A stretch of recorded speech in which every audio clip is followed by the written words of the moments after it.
पिछले एपिसोड में हाओचन ने किसी तरह से दोनों सेन कार्ड को हरा दिया था और फिर इस तरह से वो इनके दिए गए रिवॉर्ड को लेकर वहां से बाहर आ गया था। लेकिन तभी हम देखते हैं कि इसके हाथ में आइस फ्लावर को देख सिमासियान इस बात से क्यूरियस हो जाता है और फिर वो हाओचन से पूछने लगता है कि आपके हाथ में क्या है। लेकिन इसके बारे में हाओचन उससे अभी कुछ भी नहीं बोलता, जिसके वजह से सिमासियान को ऐसा लगता है कि वो ट्रायल को पास करने का रिवॉर्ड है। लेकिन तभी हम देखते हैं कि सिमासियान जैसे ही आइस फ्लावर को अपने हाथ में लेने के लिए कोशिश करता है तब वो इसे अपने हाथ में एक पल के लिए भी नहीं रोक पाता और फिर हम देखते हैं कि वो इसी के साथ जमीन पर गिर गया था। जिसके बाद हम देखते हैं कि अब इसके वजह से बाकी सभी भी पूरी तरह से हैरान हो गए होते हैं और फिर वो सोचने लगते हैं कि क्या ये आइस फ्लावर सच में इतना ज्यादा हैवी है। लेकिन तभी हम देखते हैं कि सेन कार्ड 11 ने आकर आइस फ्लावर को अपने हाथ में ले लिया था, जबकि वहीं उधर सेन कार्ड 12 भी यहाँ पर अपने पावर का जलवा दिखाने लगता है, जिसे देखते ही लिटिल स्केलेटन बहुत ही ज्यादा डर गया था और इसीलिए वो तुरंत एक जगह पर जाकर छिप जाता है। लेकिन तभी हम देखते हैं कि इन दोनों को देख हाओचन के सभी साथी काफी परेशान हो गए थे, क्योंकि इनमें से किसी को भी कुछ पता नहीं होता कि आखिरकार वे कौन है। लेकिन तभी सेन कार्ड 11 हाओचन को अपना मास्टर कहने लगता है और फिर कहता है कि मैं इस आइस फ्लावर को अपने पास में वापस ले रहा हूँ। लेकिन इसकी ऐसी बात सुनते ही हाओचन के सभी साथी पूरी तरह से हैरान हो गए थे और फिर वे सोचने लगते हैं कि आखिरकार हाओचन इनका मास्टर कब बन गया।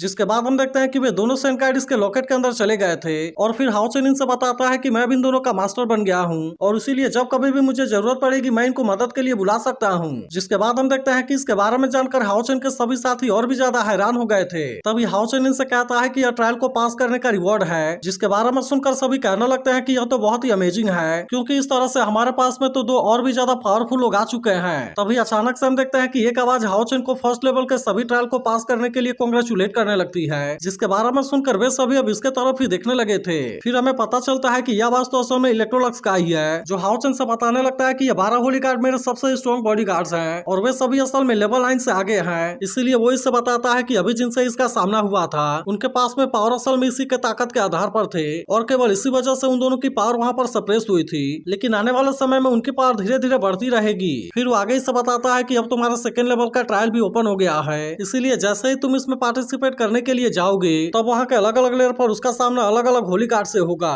तभी इसी बीच हम देखते हैं कि सिमासियान सेकंड लेवल के ट्रायल के बारे में जानकर बहुत ही ज्यादा एक्साइटेड हो गया था, इसलिए वो हाओचन से कहने लगता है कि बॉस अब हमें यहाँ पर कोई भी अपना टाइम वेस्ट नहीं करना चाहिए और मुझे तो ऐसा लगता है कि हमें इसमें जल्दी से पार्टिसिपेट करना चाहिए। लेकिन इसकी यह बात सुनते ही हाओचन उससे कहता है कि तुम्हें इसके बारे में अभी इतना एक्साइटेड होने की जरूरत नहीं है, क्योंकि हम ट्रायल में जैसे ही ऊपर की तरफ बढ़ते जाएंगे तब वहाँ पर होली गार्ड को हरा पाना भी हमारे लिए बहुत ज्यादा मुश्किल होता जाएगा। अब इसी के बारे में सोचकर वो इनसे कहता है कि अभी के लिए हमें इसके बारे में कोई भी जल्दीबाजी नहीं करनी चाहिए, क्योंकि अब हम इसके बारे में कोई भी चांस मिस नहीं करना चाहते। लेकिन तभी वो इनसे पूछता है कि तुम सभी की प्रैक्टिस कैसे चल रही है। तब इस पर सारू से बताती है कि वे सभी बहुत ही अच्छे से प्रैक्टिस कर रहे हैं और अब मेरी स्पिरिचुअल पावर 6 पॉइंट बढ़ गई है। अब इसी वजह से हम देखते हैं कि सार की स्पिरिचुअल पावर 7545 पॉइंट हो गई थी, जबकि इसके साथ वाले बाकी सभी की स्पिरिचुअल पावर 6000 पॉइंट होते हैं। तभी वेंग युआन कहने लगती है कि अब तो हम डिमन को मारने के लिए बहुत ही एक्साइटेड हैं और इसीलिए क्या मैं जान सकती हूँ कि हम इसके लिए कब जाने वाले हैं। लेकिन तभी अचानक से हम देखते हैं कि हाओचन को इसके बारे में बात करने से रोक देता है, क्योंकि हाओयू उससे कॉन्टेक्ट कर रहा था और इसीलिए हाओचन समझ जाता है कि शायद वो फिर से इवॉल्व होने वाला है। तब इसके बारे में सुनते लिन सिन उससे पूछने लगता है कि आखिरकार ये इवॉल्विंग होती कैसे है। जिसके बाद हम देखते हैं कि चेन भी अब इसके बारे में देखने के लिए एक्साइटेड हो गई थी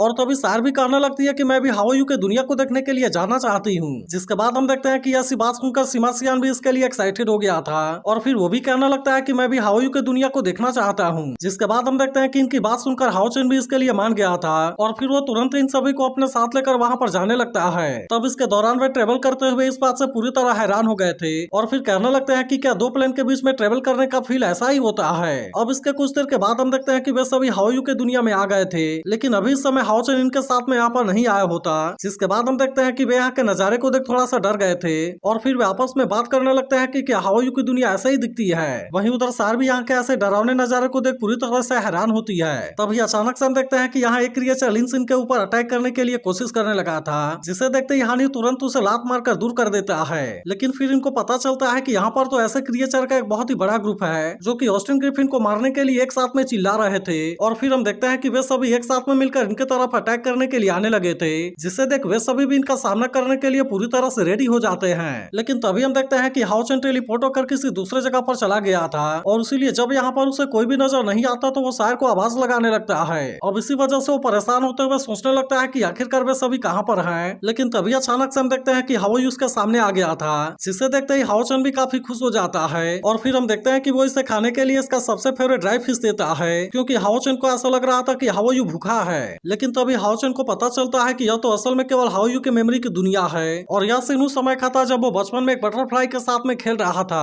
इसके बाद हम देखते हैं कि हाओचन भी चुपचाप वहाँ पर खड़े होकर इसके हरकतों को ध्यान से देखने लगा था और फिर कहने लगता है कि यह तो सच में बहुत ही नोटी है। तभी अचानक से हम देखते हैं कि हाओचन को अपने पीछे किसी के होने का एहसास होता है, इसीलिए वो इसका सामना करने के लिए अपने स्वॉर्ड को भी रेडी कर लेता है। लेकिन फिर उसे पता चलता है कि यहाँ पर तो कोई भी नहीं है। अब इसके बारे में सोचकर वो कहने लगता है कि क्या यह सब केवल मेरा इमेजिनेशन था। लेकिन तभी हम देखते हैं कि उसे अपने बाकी साथियों के बारे में भी बहुत ज्यादा चिंता होने लगी थी, क्योंकि अभी भी उसे कुछ पता नहीं होता कि आखिरकार वे किस जगह पर टेलीपोर्ट हुए हैं और यहाँ तक कि वो अपने सोल चेन का भी यूज करके उनके बारे में पता नहीं लगा पा रहा था। जिसके बाद वो डिसाइड करता है कि वो सबसे पहले हाओयू को फॉलो करेगा ताकि इस तरह से वो हाओयू के बचपन के बारे में कुछ पता लगा सके। तभी इसी वक्त हम देखते हैं कि हाओयू को अपने सामने एक स्कॉर्पियो नजर आती है, जिसे देख हाओचन इसे खाने के लिए हाओयू को रोकना चाहता था, लेकिन अब इसके कुछ करने के पहले ही हाओयू से निकल गया होता है। लेकिन अब इसके वजह से हम देखते हैं कि हाओयू को थोड़ी सी परेशानी भी होने लगी थी, इसीलिए हाओचन को इसके बारे में चिंता होने लगती है और यहाँ तक कि वो उससे पूछने की भी कोशिश करता है कि क्या तुम ठीक हो।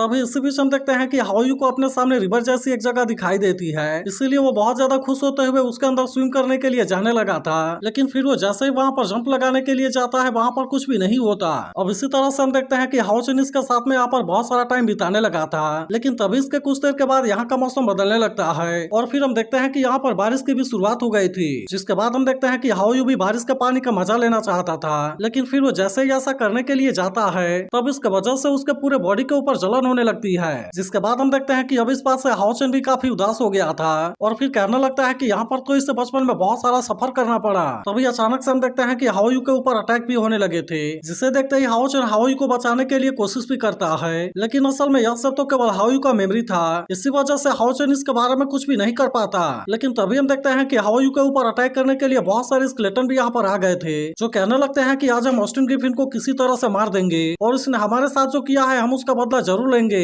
लेकिन वहीं अब उधर हाओचन भी ऐसा सीन को देख पूरी तरह से उदास हो गया होता है, क्योंकि पहली बार जब वो हाओयू से मिला था तो वो बुरी तरह से इंजर्ड था और इसीलिए वो कहने लगता है कि कहीं उस समय को उससे सारी इंजरी इसी वजह से तो नहीं हुए थे। जिसके बाद हम देखते हैं कि वे सभी एक साथ में मिलकर हाओयू के ऊपर बहुत ही बुरे तरीके से अटैक करने लगे थे और फिर इसी तरह से वो इसे टॉर्चर करते हुए अपने अनडेड किंग के पास में लेकर चले गए थे, जहाँ पर कि वो इसके पापों की सजा देने के लिए बात करने लगे थे। लेकिन असल में उस समय हाओयू काफी छोटा था, जिसके वजह से वह खुद को इनके अटैक से बचाने के लिए कुछ भी नहीं कर पाता। लेकिन हम देखते हैं कि यहाँ के किंग इसके ऊपर बहुत ही ज्यादा गुस्सा होते हैं और वे हाओयू को टॉर्चर करने के लिए सभी अपने पावर का यूज करके अटैक करने लगते हैं। जिसके बाद हम देखते हैं कि दूसरा और तीसरा वाला किंग भी अपने पावर का यूज करके इसके ऊपर अटैक करने लगा था और फिर इस तरह से वे इसे टॉर्चर करते हुए कहते हैं कि आज हम इससे अपना बदला जरूर लेंगे। लेकिन हम देखते हैं कि हाओयू उनके अटैक से बचने के लिए कुछ भी नहीं कर पाता, क्योंकि उन सभी ने उसे वहाँ पर बहुत ही बुरे तरीके से कैद कर लिया होता है। जिसके बाद हम देखते हैं कि अब इसके वजह से हाओचन को भी हाओयू के बारे में काफी चिंता होने लगी थी, लेकिन अब इसके कुछ समय के बाद उसकी सारी मेमोरी यहाँ से गायब हो जाती है। जिसके बाद हम देखते हैं कि अब इसके वजह से हाओचन और भी ज्यादा परेशान होने लगा था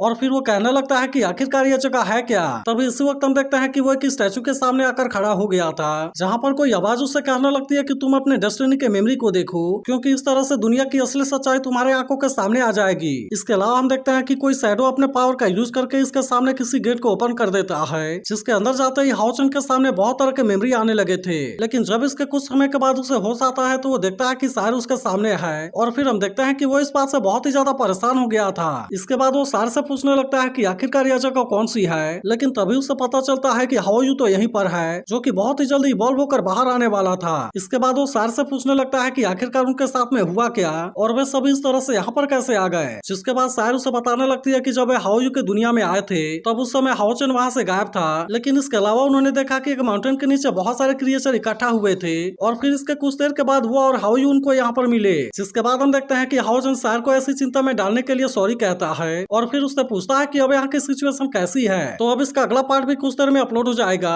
लेकिन क्या आपको लगता है कि हाओचन इस बार भी हाओयू को यहाँ से बचा कर ले जा पाएगा? इसके बारे में आप एक बार कमेंट करके जरूर बताना।